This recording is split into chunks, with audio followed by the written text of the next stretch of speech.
Throughout the history of video games, there have been titles that permanently shifted the industry. These games are generally not hard to spot, as their influence quickly earned them a place in our pop culture. Tetris, Super Mario 64, Halo, Elder Scrolls V Skyrim, The Legend of Zelda Breath of the Wild. Each of these games caused massive shifts in their respective genres and gaming as a whole. But for each of these, there are also games whose influence, though significant, is largely forgotten. Did you know that almost every third-person cover shooter mechanic originated in the Nintendo 64 game Winback? How about that one of the first games to ever feature modern first-person shooter controls was Alien Resurrection on the original PlayStation? Or how about the fact that every 3D game Nintendo has ever made can trace its roots back to a Game Boy demo developed by a teenager in the UK? In 1992, Nintendo published a Game Boy game called X. It was based on a demo called Eclipse that was programmed by a young man named Dylan Cuthbert. It would go on to form the basis of the Super Nintendo game Star Fox. From there, Shigeru Miyamoto would begin experimenting with 3D for Mario and Zelda, leading to Super Mario 64 and The Legend of Zelda Ocarina of Time. Despite its limited Japan-exclusive release, X is often considered to be one of the most important games ever made. And all of that came from a single, mysterious demo that until now has remained lost to time. My name is John Reardon. I'm the director of NintendoWorldReport.com, and a few months ago, I produced a documentary in cooperation with the Video Game History Foundation called A Legacy in 3D, The Story of Star Fox. In it, I had the honor of showing off Dylan Cuthbert's Eclipse demo for the very first time. Now, I have the absolute pleasure of fully unveiling that demo to you all, telling the story of its development and how it was found by the team at the Video Game History Foundation. The story of Eclipse begins at Argonaut Software, a small game developer based out of a 3-story house in North London. This was a studio run in large part by teenagers, and led by a man named Jez San, who was himself a teenager when he started the company. Argonaut's specialty was in 3D games for the home computers of the time. Games like Starglider and its sequel wowed players with smooth wireframe and later fully polygonal flight combat. Dylan Cuthbert was hired as a programmer at Argonaut at the age of 17. It was really just after I'd started at Argonaut, maybe 4 months after, 4 or 5 months after I started at Argonaut, and Jez said, "Oh, there's this thing called a Game Boy that's just been launched in the West," and I said, "Oh, what's that?" And he brought one back. One of Cuthbert's particular talents among the Argonaut team was his experience programming for 8-bit machines. Because I'd learned the program in Z80 on the ZX81 and the Sinclair Spectrum. And of course the Game Boy was a Z80 variant. And he wanted someone who would actually had experience in that CPU. This experience made Cuthbert the perfect pick for Jez San's ambition for the Game Boy. At Argonaut, I think Jez especially kind of prided himself on the fact that Argonaut could make 3D run on anything. And when he saw the Game Boy, I think he saw the chance of proving that 3D could run on it, because obviously it was a 2D machine. No one had even thought of doing 3D on it, but we thought, okay, let's try and do it. And that's kind of one of the main pillars of Argonaut software at the time. And with that, one of Cuthbert's first projects at Argonaut would be the seemingly impossible task of developing a 3D engine for the 8-bit monochrome Game Boy. A bit of an imposing job on its own, but the 3D wasn't the only hurdle. Argonaut also didn't have an official Game Boy dev kit. A dev kit is a special variant of a piece of hardware built to allow developers access to programming for a game system that wouldn't normally be available on a retail model. Instead, they'd need to get creative with a Game Boy from straight off the store shelf. No, we didn't have any Game Boy dev kit, so we were hacking it. I think we took a Tetris or a Mario cartridge and we took the top off, and then we were wiring the address buses and stuff to kind of go to like our Amiga system instead of the actual ROM itself. So then we could just replace the data that was actually in the ROM with our data, and that worked pretty well. We had like a little security camera pointed at the Game Boy screen that was then, put onto a little TV, so we could actually see what we were doing, see what we were working on, because it's very hard to, the screen is pretty small, and working on that every day was actually quite tiring on the eyes. It was a very, seat of the pants kind of affair. And then we got into it immediately. We started working on it immediately, hacking it, and developing a 3D engine for it. While Cuthbert was able to leverage the knowledge base of Argonaut to hack the Game Boy and open up the doors for their new engine, programming it and coming up with a game would be entirely up to him alone. So it was basically me, that's it. So it was me. And then I got a few 3D, what we called them shapes back then, to kind of use, to kind of, test my system with. And then I did all the 2D art, and pretty much everything else in the game as well. And some of the 3D stuff was done by me as well, but the cooler shapes were done by a guy called Danny Emmett, who worked at Argonaut at the time. I just pulled upon all the games that I kind of liked at the time, and so one of those would have been Ball Blazer, one of them would be Star Glider, obviously, and the other one was a bit more of an obscure game for the ZX Spectrum called Micronaut 1, which is like a sort of game where you fly through tunnels, and I've always been kind of interested in trying to kind of replicate that kind of thing into a game, at least as like a sort of sub-part of the game. So I was experimenting with that and trying to get it to work. And I got it to work, and it was kind of cool, so we kind of included all that in. But a lot of the ideas really came from the old days of like the Amiga and the Spectrum. The mission structure kind of comes from F-18 Interceptor on the Amiga, which is a really cool kind of flight simulator kind of, fighter flight simulator kind of game. But it was the idea of having like this game where you have these very individual missions that are very different to each other, kind of comes from that particular game. It's here that I think it's worth taking a moment to look at what the Eclipse demo actually is in comparison to X, the game it would eventually become. At its core, Eclipse is a combo of two different primary gameplay loops. One is a first-person tank game. Players are dropped into a three-dimensional environment and given an objective to destroy a certain number of enemies while hunting down a certain number of crystals. These crystals would then need to be returned to your base. The entire time, players would also be burning through precious fuel, which, along with missiles and shields, could be replenished by selling off one of those valuable crystals. Once the objectives are completed, the player moves on to the next stage, though the state of their tank is carried over. Between stages, the player would fly through a 3D tunnel segment, racing against a time limit. The goal is to move as quickly as possible while dodging obstacles that will stop you dead in your tracks. Make it to the end before time runs out, and you move on to the next combat mission. Fail, and it's game over. These tunnel segments could also be played separately from the demo's main menu. The final game maintains this general flow, exploring the surface, completing mission objectives, then flying through a tunnel on your way to the next level. However, while the final game's missions are obviously more diverse than those present in this demo, it does somewhat lose the risk-reward system of using the very same crystals necessary to complete missions to repair your ship. Rather, in X, your objectives and your currency never overlap. Finally, the Eclipse demo also contains an object viewer, allowing the player to freely rotate and scale the fully 3D objects used by the game. When played in emulation and blown up on a modern display, the objects may look somewhat crude in this low-resolution window, but on that small little Game Boy screen, they were like nothing a Nintendo console, let alone a handheld, had ever displayed before. Just for reference, if you're having trouble making sense of some of these shapes when scaled up to this size, I've rebuilt some of those same objects from scratch and rendered them in a modern engine, to give you a feel of what these objects would actually look like outside of the Game Boy. When the demo was complete, it was sent out by Argonaut founder Jez San to various publishers to see if they'd be interested in developing the demo into a full game. I mean, we didn't really do any tech demos back then. Everything was intended to be a full game eventually. And this game was signed to Mindscape pretty quickly. Mindscape originally signed up the project. And so initially it was a Mindscape game, for at least 1 or 2 months at least. I can't remember the exact amount of time. It's at this point, with Mindscape signing on to produce Eclipse, that our story splits off in two directions.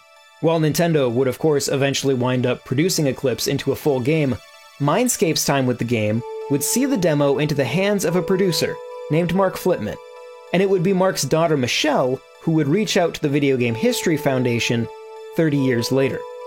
Michelle was interested in making sure her dad's work was properly preserved. Their basement was full of documentation and cartridges that he'd come into possession of over the years as a producer.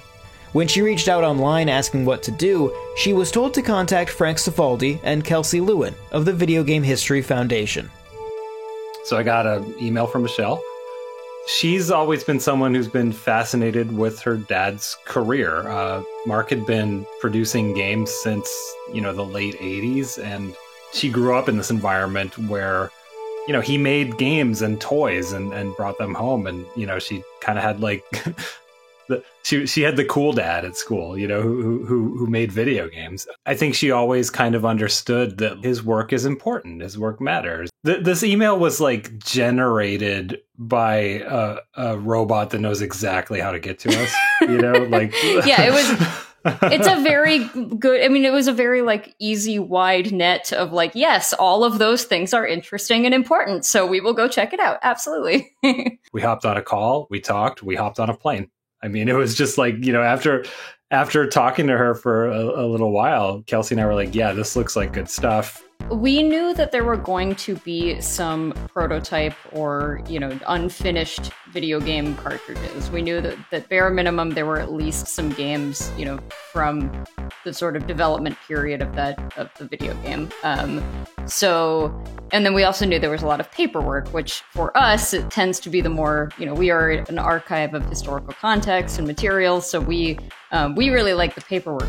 This is a fairly unique situation. And what I mean by that is there are some developers who are very willing to they're like, I've been saving all of this basically for this purpose. I couldn't have named it, 20 years ago or whatever, but I just thought it was important or something. And here you guys can have it. And then there are other developers like Mark who are more attached to their stuff. It's the stuff that they worked on and they still care about having it around and, being able to kind of see it and touch it. And so this was a scenario where we actually had to do a lot of the digitization on site because the items themselves were not coming back to California with us. A lot of it was just all right, where do you have a flat surface? And it was just dining room table, set up our 2 laptops, get out the ROM dumping equipment, get out the Blu-ray drive, and a lot of it was just setting up a lab in Mark and Michelle's dining room. Does he have Game Boy? Does he have NES? So we came with all of the equipment needed to digitize his games and his discs and things like that. We're kind of looking at all of these, and I'm I don't know what this is, and I plug it in, and the first thing I see is the little astronaut. And it says by Dylan Cuthbert. And I'm like, well, I know who that is. And then start seeing it. And I'm like, oh my God, this is very similar to X, but also it has all of these other kind of tech demo-y type things in here. So I immediately knew it was interesting, but I didn't immediately know what it was for or if it was a known thing at all even. Yeah, we didn't have that knowledge built in already because we don't have shelves full of Star Fox material. And yeah, like Kelsey was saying, we're playing it and we both know enough to go, oh, this is X. This is an early version of X. And so, I think, it was a pretty easy assumption to go, okay, this was the demo that was maybe shopped around, was my guess, right? My guess was that Argonaut had made a few of these sample cartridges, because we have seen this and in fact, we saw other things like this in Mark's collection even. Developers would create these prototype demos and just mail them to publisher clients of theirs to see if they were interested in this becoming a product. And so our assumption at the time was, oh, they must have made this demo and tried to shop it around, and it just survived and maybe Mark evaluated on it. We asked Mark, do you remember this? And he's like, no, I don't know what this is. Don't fault the guy. The guy produced 12 games a year, you just don't remember all these details, especially games that you didn't even work on, he's not going to remember a demo that he passed on. Yeah, anyway, that was our assumption at the time. And yeah, we didn't find out until very recently that this was something that Mindscape was seriously considering as a project. While Kelsey and Frank may not have known the story of the Eclipse demo in that moment, they knew of Dylan Cuthbert, his Game Boy game X, and the partnership with Nintendo that would eventually lead to the Super Nintendo game Star Fox. Back in August of 2021, I produced a video on the development of the Nintendo DS game Star Fox Command. Shortly after its release, Kelsey and Frank invited me to discuss the game's history with them on their podcast, the Video Game History Hour. During that recording, I was casually telling the story of the Eclipse demo and its evolution into X, when I heard Frank wonder aloud if that was in fact the demo they had found. I wasn't expecting to find out that the demo that had led to X, and by extension the entire Star Fox franchise, had been found while we were recording that podcast, so if you'd like to hear my live reaction to the news, it's on episode 52. So that's the story of how the Video Game History Foundation came into possession of the Eclipse demo, but it's far from the end of the story for Eclipse, because one of the other companies to receive that demo was, of course, Nintendo. Nintendo took a bit longer, obviously the Japanese HQ had to see it and stuff like that, so it took a bit longer. Then we were flown over to Japan to show it directly, and it's around that time that Nintendo decided to sign it up and basically transfer the rights over from Mindscape. And I still have no idea how or what Nintendo did to kind of transfer the contract over from Mindscape, how much they paid or anything like that. I'd really like to know, actually. I wonder if there's anyone out there from Mindscape. Once Nintendo signed it, that's when I started working with Sakamoto at Nintendo, and he kind of helped guide the sort of usability of the game. Cuthbert was paired up with Yoshio Sakamoto, who would serve as the director on the Eclipse project. Sakamoto is perhaps best known as the producer of the 2D Metroid series, including the critically acclaimed Metroid Dread, which was released on Nintendo Switch in 2021. Sakamoto's job would be to shape the incredible ambition and technical know-how into a finished game, with that signature Nintendo polish. With the Nintendo touch, we kind of made it easier to play. We added things like guides to kind of help the player know how to dock with buildings and stuff like that, and then added that sort of Nintendo humor to the game as well. So there's some funny little secrets in there and stuff like that. Really, the changes were to the missions tweaked to kind of give them a sort of story which is has a little bit more of a Japanese feel to it, maybe. And then all the other stuff was probably from the original kind of British feel of the game. And it's kind of interesting blend of both, I think. So really, we just kind of fleshed out everything with Nintendo, kind of fleshed out the content, made sure it had a proper arc to the gameplay, I suppose, that there's a proper beginning and a middle and an end in the game, stuff like that. As Eclipse grew into a full game, there was still one last change to make. Well, Eclipse was the original game name that it was like the prototype name. So it's kind of the thing that I thought up in the very initial stages of the game. So it was never intended to be really actually called that, but I think maybe the Mindscape signing was probably for Eclipse. I don't think they were interested in changing the name. But for Nintendo, obviously Nintendo put a lot more effort into making sure there aren't any name clashes and stuff like that. So a whole bunch of names were put forward. And I think Lunar Chase was one of the ones I also put forward for them when they were doing their name check. And it's the one that kind of came through that was okay. And so he gave it that title for a long time.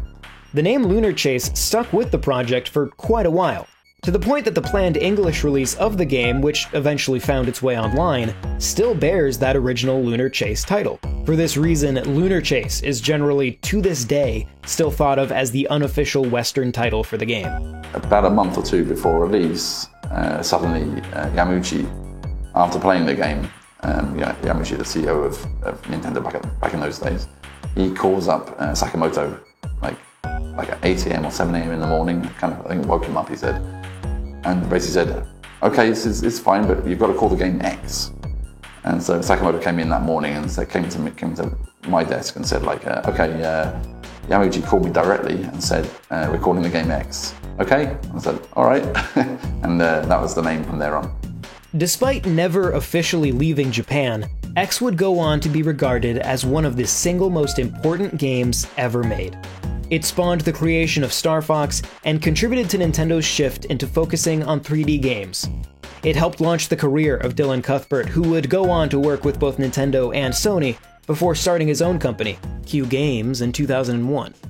In 2010, Q Games partnered with Nintendo to release Xscape, or X Returns, as it was called in Japan, a DSiWare sequel to the original X. It's got a lot of stuff in it. It's got boss battles, it's got the tunnels system in there, and it's got lots of fighting and shooting, very polygonal, very colourful as well. Lots of it's just got interesting styles of the game, and it's just a shame that not really enough people played it, just because it was hard to access, being on DSiWare. X itself has never been re-released or given an official release outside of Japan. With the closure of the 3DS eShop, the last digital shop to host DSiWare titles, Xscape cannot legally be purchased. With X itself, I mean, obviously only the Japanese version can be played right now officially if you buy a cartridge and that very old Game Boy. But I'd like to see specifically more people able to play Xscape or X Returns, as it was called in Japan, because there were a lot of very good DSiWare games. I would love to see Nintendo come up with a way to give people that access to that catalogue. We didn't just make, Xscape on it. We also made Starship Defender and Reflect Missile, or Trajectile, as it's called in some territories. And they're all really good games, but just no one really got to see them because they're on DSiWare. So I'm hoping that Nintendo is going to kind of do something about that at some point and kind of like give people the access to all those ideas, because they're just fun games. While thanks to the efforts of Mark and Michelle Flipman, along with the Video Game History Foundation, we're able to gain new insights into the history of these games, the public's legal access to them is borderline non-existent. When we're going into these houses, we never really know what to expect, and that's a lot of that's because you can't suss that information out ahead of time, because people don't tend to know what's historically important because they're not historians, right? And so, we kind of go into these things going like, okay, this could be a total bust. Like, he might just have a bunch of like final versions of his games and like business cards, right? Or like in cases like this, like, oh my god, he has like kind of a holy relic of a very, very important game series. And it's I don't know, keeps the job really interesting. And also, honestly, it's more wins than duds in this line of work, because especially in that era of video games, a lot of material was made and scrapped and just kind of left around. So there's still a lot to discover. And if you got a basement with this kind of thing, you should probably get in touch. Someday, I'd love to make a sequel, I mean, it took a long time to make the first sequel. It's like 20 years, I think, since the original game came out. It's when we released the first sequel to the game. But maybe we can do that in a shorter time frame at some point. But it depends. It's a bit of a niche game, but it's I think there's still an area or a load of people who kind of like that kind of game still. So I'd definitely like to have a shot at it at some point.